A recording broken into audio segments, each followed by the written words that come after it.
Hello दोस्तों, नमस्कार। मैं हूं अनिल कुमार। एक बार फिर से स्वागत करता हूं आप सभी का आपके अपने YouTube चैनल सुपर टारगेट में। दोस्तों, मैथ फर्स्ट के अंतर्गत मिश्रण या एलिगेशन नामक चैप्टर का पार्ट 1 और पार्ट 2 का वीडियो मैंने आपको दे दिया है। उम्मीद और आशा करता हूं कि आपने उस वीडियो को देख लिया होगा और उससे काफी कुछ सीखने को आपको नया मिला होगा।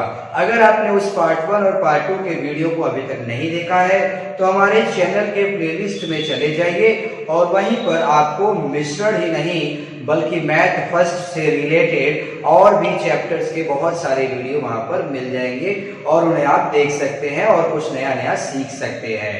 दोस्तों, मिश्रण या एलिगेशन से आज मैं आपको पार्ट 3 का वीडियो देने जा रहा हूं। इस वीडियो के अंतर्गत जितनी भी सवालें आएंगी उस सवालों में होगा क्या कि आपको एक पदार्थ की मात्रा दी जाएगी। ध्यान सुनिएगा, आपको मिश्रण की मात्रा नहीं दी जाएगी बल्कि एक पदार्थ की मात्रा दी जाएगी। चाहे वो दूध की मात्रा दी जाए, चाहे वो शराब की मात्रा दी जाए, चाहे वो तेल की मात्रा दी जाए, चाहे वो ग्लिसरीन की मात्रा दी जाए। क्यों कह लीजिए कि आपको एक पदार्थ की मात्रा दी जाएगी और उसमें से समान मात्रा में वस्तुओं को बार बार निकाला जाएगा और समान मात्रा में वस्तुओं को बार बार मिलाया जाएगा, या फिर कभी कभी वस्तु की मात्रा दे दी जाएगी और उसमें से असमान मात्रा में वस्तुओं को निकाला जाएगा या फिर असमान मात्रा में वस्तुओं को मिलाया जाएगा। तो दोस्तों, ये कहने का मतलब क्या हुआ? कहने का मतलब ये हुआ कि जैसे 100 लीटर दूध है आपके पास। ध्यान सुनिएगा, एक बर्तन है, उसमें 100 लीटर दूध रखा है, उसमें सिर्फ और सिर्फ दूध है, वो एक पदार्थ की मात्रा। अब उसमें से आपने 5 लीटर दूध निकाल दिया, ठीक है, तब तो 95 हो गया।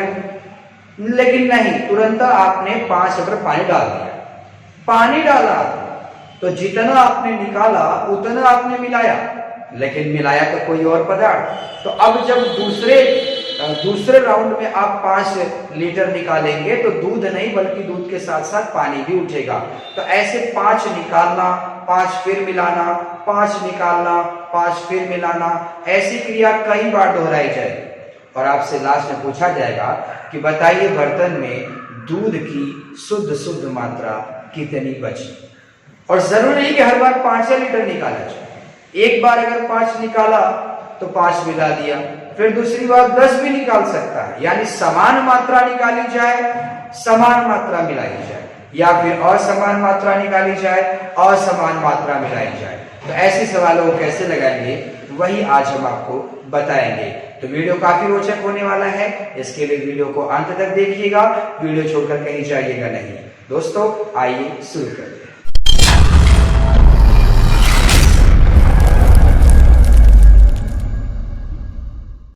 पहला प्रश्न स्क्रीन पर आ चुका है। दोस्तों, प्रश्न है, किसी बर्तन में 50 लीटर द्रव रखा गया है, उसमें से 5 लीटर द्रव निकालकर इतना ही दूसरा द्रव डाल दिया जाता है।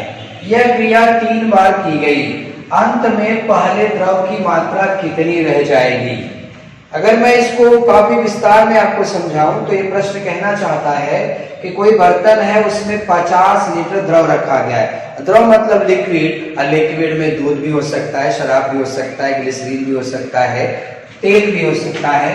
तो 50 लीटर लिक्विड रखा गया है, इस समय उसमें सिर्फ और सिर्फ 50 लीटर फ्रेश द्रव है।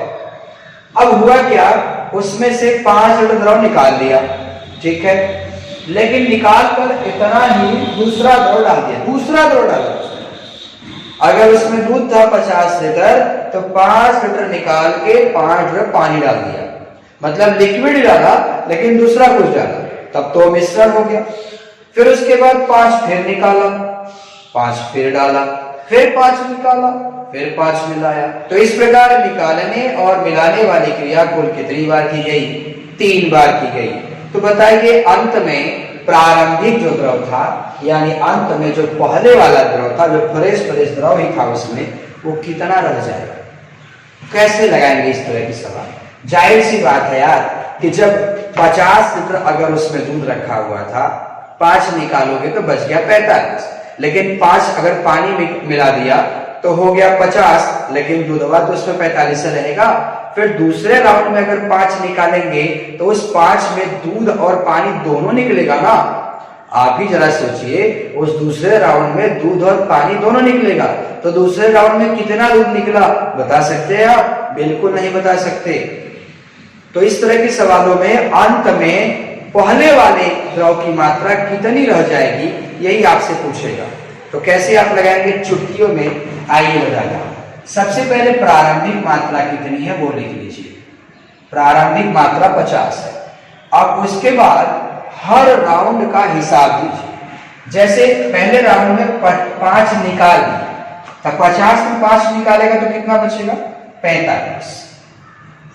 लेकिन 5 मिला दिया तो हो गया 50। यानी निकालने के बाद जो बचेगा वो ऊपर रखा जाएगा और नीचे टोटल मात्रा लिखी जाएगी। ये पहला राउंड। दूसरे राउंड में 5 निकाला तो 50 में 5 निकालेगा तो फिर 45 बचेगा।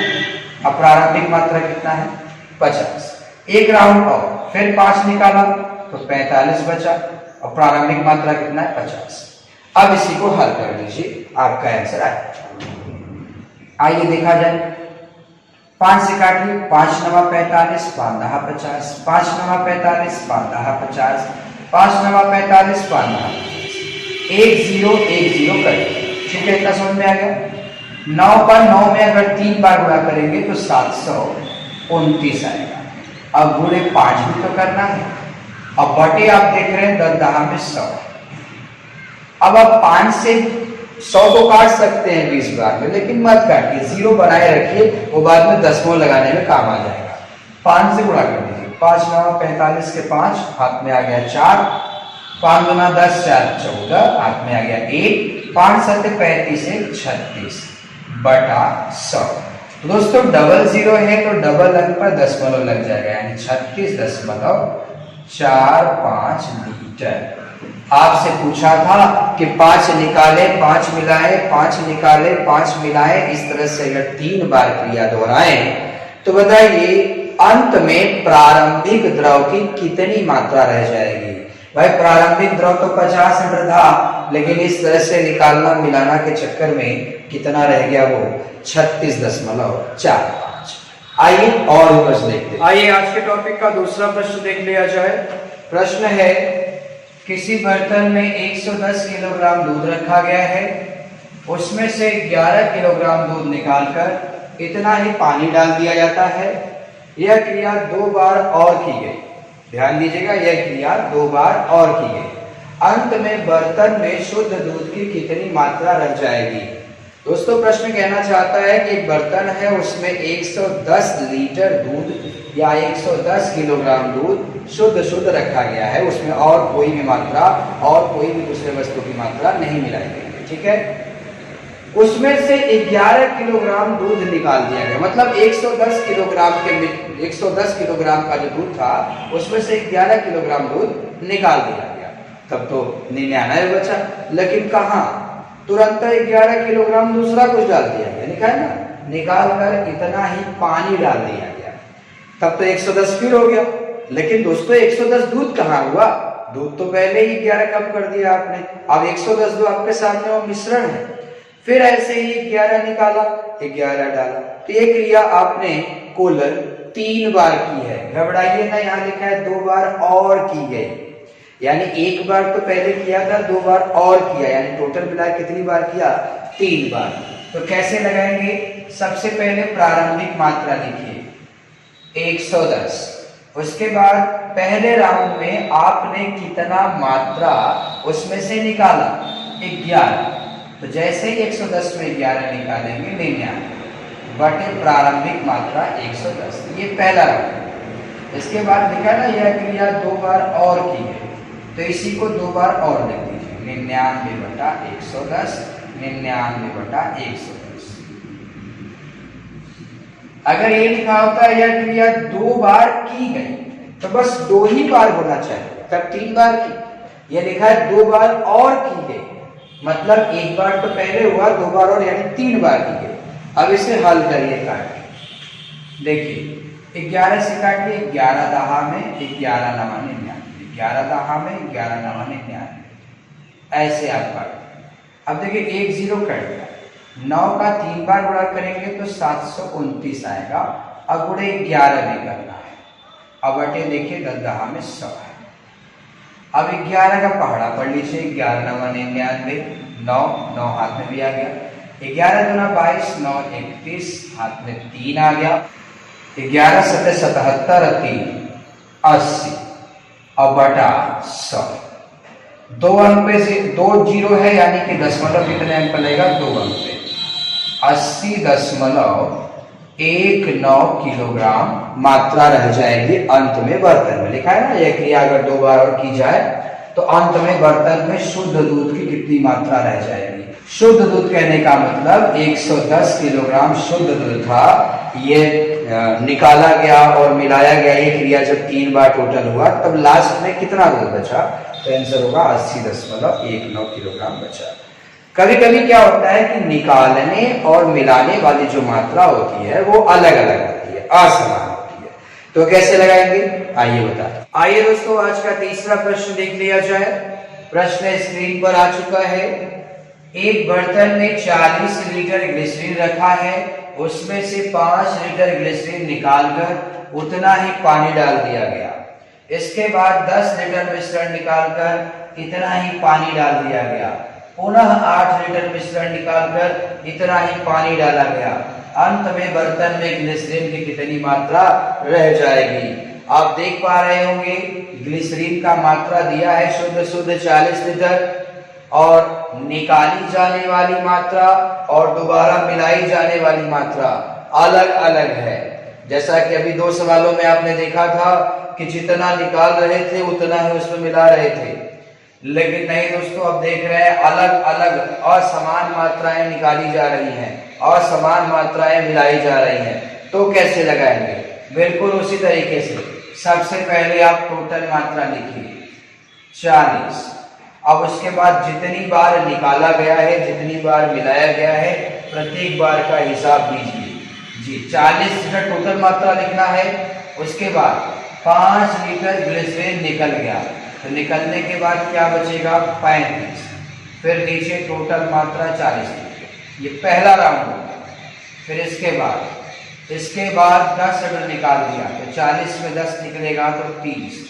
फिर टोटल मात्रा 40। फिर इसके बाद पुनः 8 लीटर निकाला, तो 40 में 8 निकालेगा तो 32 बटे टोटल मात्रा। बस इसी को हल कर दीजिए, आपका उत्तर आ जाएगा। धीरे धीरे काटा जाए। अगर आप देख पा रहे होंगे तो देख पा रहे होंगे 0 0 कट गया, ये 40 40 भी कट जाएगा। अगर आप 4 से काटे या फिर 8 से काटे तो 8 5 40, 8 चौका 32। 5 से काटे, 5 1 5, 5 7 35। ये देखिए 4 4 कट गया, 7 और 3 का गुणा कर दीजिए, यानी कि अंत में शुद्ध ग्लिसरीन की मात्रा कितनी रह जाएगी, 21 लीटर रह जाएगी। आइए ऐसा ही एक और प्रश्न दिखाता हूं मैं आपको। आइए चौथा प्रश्न भी देख लिया जाए। प्रश्न है, एक बर्तन में 60 लीटर अल्कोहल रखा है, उसमें से 10 लीटर अल्कोहल निकालकर उतना ही पानी डाल दिया गया। इसके बाद 15 लीटर मिश्रण निकालकर इतना ही पानी डाल दिया गया।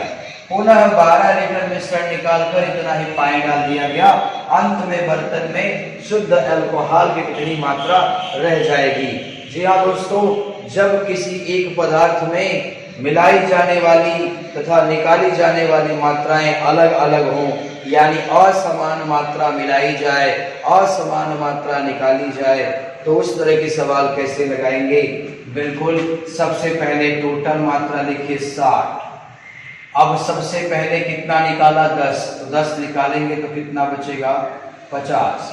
फिर टोटल मात्रा 60 नीचे लिख दीजिए। फिर इसके बाद दूसरी बार 15 निकाला, तो 60 में से 15 निकालेंगे तो 45 बटे टोटल मात्रा 60। फिर इसके बाद पुनः 12 लीटर मिश्रण निकाला, तो 60 में 12 निकालेंगे तो 48 बटे टोटल मात्रा। अब इसी को काट दीजिए, आपका आंसर आ जाएगा। देख सकते हैं आप, ये 60 60 कट गया, 1 0 1 0 भी कट गया, अगर आप 12 से काटना चाहते हैं या 15 से काटना चाहो तो 6 से भी काट सकते हो, ऐसी बात नहीं है। चलिए मैं आपको 15 से काट कर दिखाता हूँ। 15 या 45 हो गया, 15 चौका कितना हो गया 60 हो गया। 6 से काटेंगे तो 6 8 48 हो गया, 4 एकम 4, 4 दूना 8 हो गया, 5 3 15, 15 दूना 30। यानी इस तरह से अंत में बर्तन में शुद्ध अल्कोहल की मात्रा कितनी बचेगी? 30 लीटर बचेगी। बोला है ना कि अंत में बर्तन में अल्कोहल कितनी मात्रा रह जाएगी। जब इस प्रकार निकालें और इस प्रकार मिलाएं तो लास्ट में बर्तन में अल्कोहल की मात्रा कितनी बच जाएगी? तो 30 लीटर शुद्ध अल्कोहल बचेगा। आइए मैं जाते जाते एक और प्रश्न आपको दिखा के जाता हूं। आइए आज के टॉपिक का अंतिम प्रश्न देख लिया जाए। प्रश्न बोर्ड पर लिखा हुआ है, स्क्रीन पर प्रश्न आ चुका है। एक बर्तन में 800 लीटर शराब रखा गया है, उसमें से 40 लीटर शराब निकालकर उतना ही पानी डाल दिया गया। इसके बाद 80 लीटर मिश्रण निकालकर उतना ही पानी डाल दिया गया। पुनः 160 लीटर मिश्रण निकालकर उतना ही पानी डाल दिया गया। अंत में बर्तन में शुद्ध शराब की मात्रा कितनी रह जाएगी? तो बहुत आसान। तो सबसे पहले आप टोटल मात्रा लिख लीजिए 800। उसके बाद सबसे पहले आपने 40 लीटर शराब निकाला, तो 800 में अगर 40 लीटर निकाल लेंगे तो 760 बचेगा बटे टोटल मात्रा 800। फिर इसके बाद आपने 80 लीटर निकाला, तो 800 में अगर 80 निकाल देंगे तो 720 बचेगा। फिर आपने तीसरे राउंड में 160 निकाला, तो 800 में अगर 160 निकालेंगे तो 640 की मात्रा बचेगी बटे 800। अब धीरे धीरे इसे काट दीजिए। देखिए 0 0 0 कट गया। 8 का पहाड़ा बढ़िए, 8 दहा में 80, 8 अठे 64, 8 दहा में 80, 8 नवा 72। अब देखिए, अब यहाँ पर 80 खुद इसको 10 बार में काट देगा, 80 खुद इसको 10 बार में काट देगा और ये 1 10 से कैंसिल भी हो जाएगा। तो बचा कि आपके पास 76 बचा और 9 8 कितना बचा 72 बटे 10। तो 76 का 72 में गुणा कर लीजिए, आपका आंसर आपका आ जाएगा 76 में 72 करेंगे तो 54 72। अब बटे 10, तो 10 का मतलब 1 0 है तो एक अंक पर दशमलव लगेगा, यानी 547.2 लीटर मात्रा बचेगी। आपसे पूछा है ना कि अंत में बर्तन में शुद्ध शराब की कितनी मात्रा रह जाएगी, तो 547.2 लीटर की मात्रा रह जाएगी। तो दोस्तों आज आप पढ़ रहे थे मिश्रण पार्ट 3 की सवालें, जिसके अंतर्गत मैंने आपको बताया कि किसी एक बर्तन में कोई एक विशेष द्रव अगर रखा गया हो तो उसमें अगर बार बार समान मात्रा मिलाई जाए या फिर समान मात्रा निकाली जाए, अगर मात्रा समान नहीं है, मात्रा असमान है, वही असमान मात्रा मिलाई जाए या असमान मात्रा निकाली जाए, तो उसे चुटकियों में आप कैसे लगाएंगे वो मैंने इन 5 प्रश्नों के माध्यम से आपको बताया। तो दोस्तों अगर आपको हमारा वीडियो अच्छा लगा है तो हमारे वीडियो को लाइक करके चैनल को सब्सक्राइब भी कर दीजिए तथा बेल आइकॉन भी दबा दीजिएगा, ताकि हमारे आने वाले प्रत्येक वीडियो का नोटिफिकेशन आपको समय समय पर मिलता रहे। हमारे वीडियो का लिंक आप अपने दोस्तों में भी शेयर कर दीजिए, ताकि हमें और उत्साह मिले और हम आपके लिए और भी अच्छे अच्छे वीडियो बनाते रहें। मुलाकात फिर होगी एक नए वीडियो के साथ, तब तक के लिए नमस्कार।